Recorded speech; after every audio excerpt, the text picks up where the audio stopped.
Hey everybody, I am Jesse Dollemore, and this, once again, is The Conversation, brought to you by the podcast I Doubt It with Dollemore.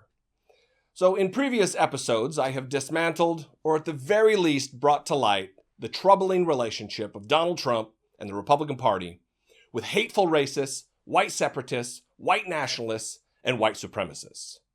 Well, you see, Donald Trump recently fired yet another campaign chief and hired someone new to head his campaign. Steve Bannon is the newest cartoon-like evil mastermind to pull the levers behind the scenes. You see, Bannon runs Breitbart.com, which, in its best light, is filled with negligently sloppy journalism, and in its worst, is a purveyor of hate-fueled, ultra-right-wing racist propaganda and conspiracies. Based on his alleged personal beliefs, it's no surprise that this is the case. In sworn court documents, his former wife claimed the following. She said in a court statement that Bannon did not want his daughters to attend a certain girls' school that they were considering due to the number of Jewish students. The court documents show her stating that he doesn't like Jews and, quote, that he doesn't like that they raise their kids to be whiny brats and that he didn't want the girls to go to school with Jews. And he didn't want his kids to go to school with Jews. Wow. So this is the guy Donald Trump handpicked to run his campaign. This is also the guy who told Sarah Posner from MotherJones.com that Breitbart.com was the platform for the alt-right. Now, who or what is the alt-right, you may ask? Well, that brings us to our point. The alt-right, according to the Southern Poverty Law Center, is a, quote, a set of far-right ideologies, groups, and individuals whose core belief is that white identity is under attack by multicultural forces using political correctness and social justice to undermine white people and their civilization. The alt-right is the organization which operates hand in hand with Breitbart, which in turn is effectively running the campaign of Donald Trump. That's not a tangential or coincidental association, folks. That's a straight line from racist white supremacists to the Republican Party's nominee for president of these United States.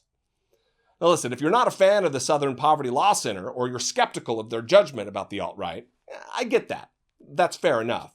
They are certainly an agenda-driven organization with a pronounced bias. I get it. Let's take a look at a couple of the alt-right's mouthpieces, their leaders, and see what we can gather from that. First, let's talk about a guy who claims to have coined the term alt-right. This handsome fella right here with a Nazi haircut is Richard Spencer. Richard Spencer heads the National Policy Institute, which is a white nationalist think tank based in Virginia. He recently told Vice about his agenda for America. He said, quote, "Our dream is a new society, an ethno-state that would be a gathering point for all Europeans. It would be a new society based on very different ideals than, say, the Declaration of Independence," unquote.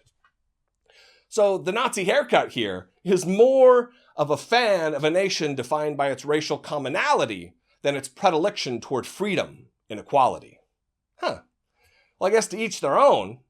I just find there to be beauty in the words of Thomas Jefferson when he wrote in the Declaration of Independence, quote, "We hold these truths to be self-evident, that all men are created equal, and that they are endowed by their Creator with certain unalienable rights, that among these are life, liberty, and the pursuit of happiness.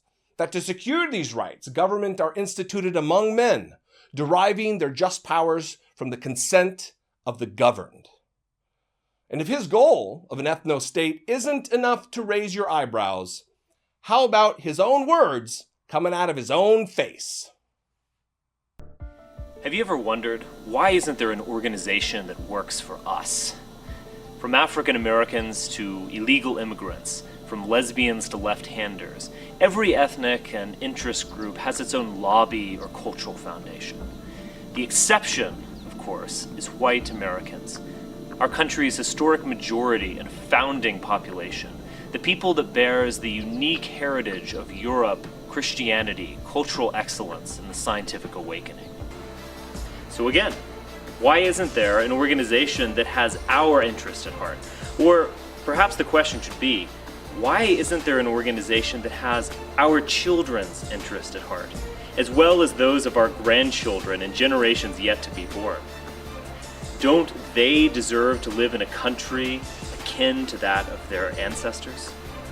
I think they do. All right, well, next up, Jared Taylor. Jared Taylor is a former director of the aforementioned white supremacist National Policy Institute, and he's the founder and editor of the American Renaissance magazine. He also has a YouTube channel where he has published videos with such titles as What is the Alt-Right? When is common sense a crime? You know, it's about racial profiling. The color of crime. And this little doozy, promoting hatred in America. Nice, huh? Well, it goes beyond that.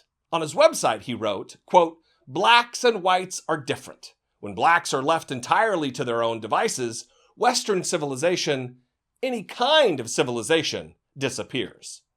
And in the face of this, to top it all off, when asked if he is a racist, he said this.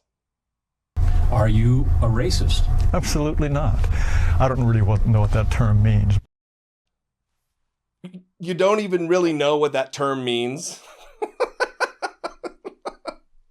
It's funny how it's always the racists who seem to act like they don't really know what the term racist means. Well, let me help you out, Jared. A racist is a person who believes that a particular race is superior to another. In other words, a racist is someone who would believe and say something like this. But back to this question of white supremacy. I've been called a white supremacist, and I confess that I have gone a little further than this Simon's Rock freshman. I have actually said that diversity is bad for America because people of different races often don't get along with each other. And because if this diversity keeps up, it will make white people a minority, probably a hated minority, in the country that their ancestors built. But what does that have to do with white supremacy? Yeah, thanks so much. That was wonderful. Thanks for clearing up the question of whether you're a white supremacist or not. That's a lovely accent you have, by the way. I wonder where you're from. It will make white people a minority. White people a minority. White people a minority. All right. Well, let's wrap this up into a tidy little package, hopefully.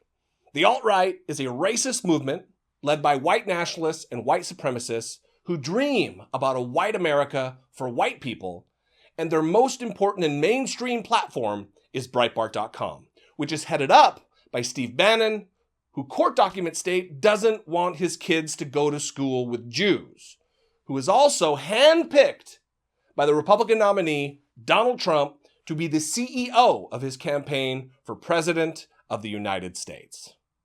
So, yeah, nothing to see here. Move along, folks. Thanks a lot. Hey, thanks for joining us. That was awesome. We appreciate your support. Don't forget to subscribe to the YouTube channel and also the podcast wherever you get your podcasts. iTunes, Stitcher, TuneIn, wherever. Thanks a lot.